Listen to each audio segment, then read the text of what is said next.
فاخوتي بارطاج الدراري اللي ما عندهمش الويقات في فرنسا، بارطاجي والله يحفظكم هذا الفيديو. هذه واحد السيده من الجمعيه صيفط لي واحد الانذار باش اليوم كاينه الدعوه مزيره اليوم وغدا. سمعوا ها هو الاوديو اللي صيفطاتو لي باش نحضركم. ها هو سمعوني نترجمكم اللي ما كيعرفوش فرنسي.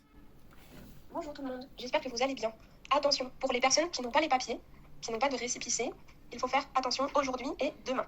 Il va y avoir beaucoup de contrôles de police dans les bus, les trams et les trains. Donc, si c'est possible, évitez de prendre les transports en commun aujourd'hui et demain. Si vous n'avez pas d'autre choix, comme d'habitude, mais encore plus, il faut vraiment avoir un titre de transport validé. Voilà, ça c'est des informations officielles, donc il faut faire attention. كما سمعتكم قالت لكم السيده ما تطلعوش في البيس ولا في الترام ولا هذاك الا للضروره. الا ما عندكش شي ضروره من الاحسن ما تطلعش، وإلا طلعتي ضروري خصو يكون عندك البي ديالك مريقل، كلشي مريقل باش ما توقعش المشاكل. راه القضيه حامضه اليوم وغدا. شفت لي واحد الورقه كبيره ما نقدرش نبارطاجيها معكم لحقاش هي عندها الجمعيه، انا ما نقدرش نبارطاجي معكم هذاك الفورميل اللي صيفطاتو لي. هذا مكان الحاضر يعني من الغايب، والسلام عليكم ورحمه الله وبركاته.